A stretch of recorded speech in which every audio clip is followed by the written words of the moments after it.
Hello and welcome to Comics Corner number 6. I am Michelle. And this is Oren. And we'll see how this goes because we just had a cat come charging through the room and bound across the table and almost knock our stuff over. So this could be an interesting podcast. If you don't hear a podcast from us for a week or two, it's because the MacBook just got fried. Yes. This particular Comics Corner, we don't happen to have any individual issues. As fate would have it, all the individual comics that I'm following, or that I will follow, are coming out this Wednesday. So I didn't happen to have any that came out. We'll have a lot next week? Yeah, there should be a few next week. I didn't have any this week. I actually had a lot of comics that I wanted to read this week, but Portal 2 came out this week as well. Uh-oh. And I must confess that Portal 2 took up most of my free time this past week because it is an amazing game, and I've been playing that. You still managed to get a fair amount of the Michelle Reads the Eisners done for this issue, episode. I read 3 of the 6 nominees for the next category, which we'll talk about later. But yeah, I didn't get as much comics reading as I would have liked to this week because, like I said, Portal. On the other hand, 3 trades is not insignificant. True. Don't sell yourself short. Well, thank you. All right, so let's start by talking about a Vertigo comic that we both read. An older one. It's from a few years ago. Yeah, it's from, I think, 2004, and it's a real excellent one. It was a short, a mini-series, 3 issues, called We 3. By Grant Morrison, art by Frank Quitely. Yeah, and in fact, we already talked about in a previous episode of Comics Corner how much we adored All-Star Superman, which is by them and done a couple years later. But We 3... This is a very different story. Oh boy, is it a different story. This takes us on 3 cyber-enhanced killing machine pets. Yes, a dog, a cat, and a bunny. And it follows them through their escape home. Yes. And what did you think of it, Michelle? I loved it. I'd heard a lot of things about it. I'd heard lots of people talking about it.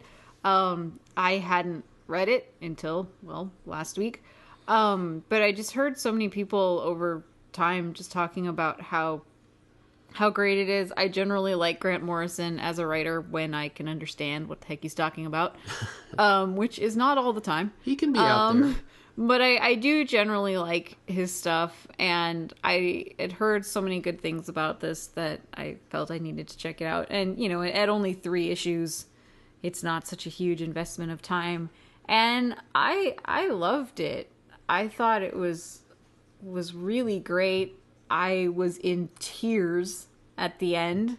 It's very moving. Not to give it away or anything, but, it is ultimately about 3 animals trying to get home. I was absolutely... That's pretty touching stuff. There's 2 pages at the end that I was just absolutely in tears over.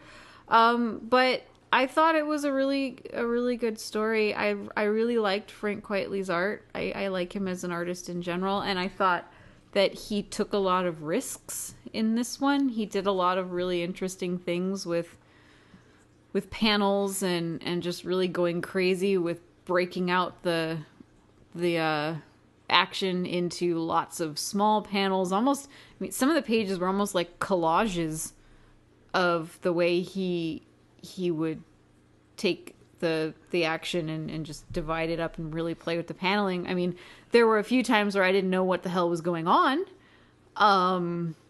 But I thought overall I just really appreciated that he was trying to do something different and taking some risks with it. And it was really cool, and it was an effect that I haven't seen in very many comics. That he really took the idea of panel layouts and just really played with them and messed with them, and it was very effective for the kind of chase scenes and violent scenes. I thought it was a very effective technique.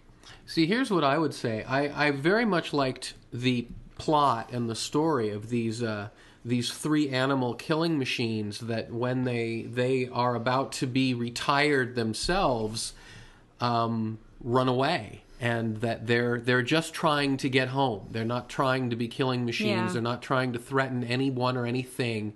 They're just trying to get home.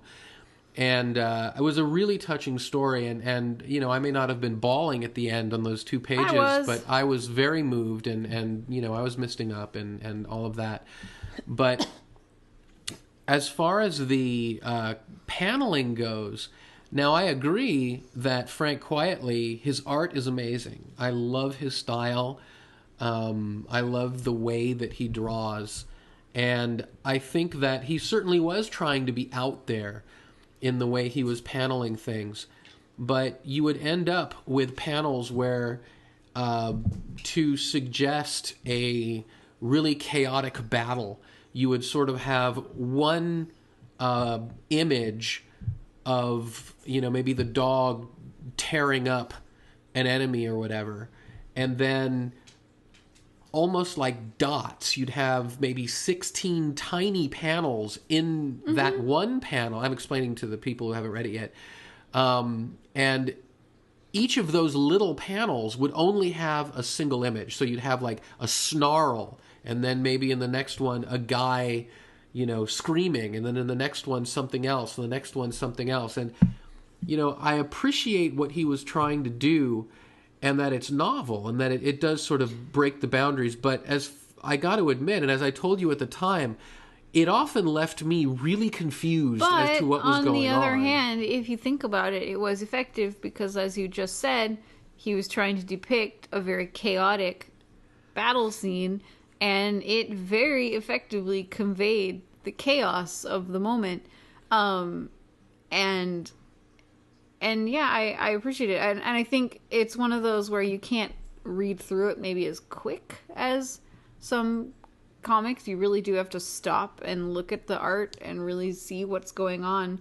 But I thought it was worth it. I thought it was a great story. And I guess to kind of segue into an article that you sent me a couple days ago that was on, I think, Comic Book Resources. Yeah, Comic Book Resources. And their Comics Should Be Good column that was talking about superhero, mainstream superhero comics and how they need to get a kick in the butt, I believe. Yeah, that was the title. Sure. But a lot of what the writer, whose name I unfortunately don't remember. It'll be on the web. We'll post it on Yeah, we'll link to it. That we didn't do last time, but we will.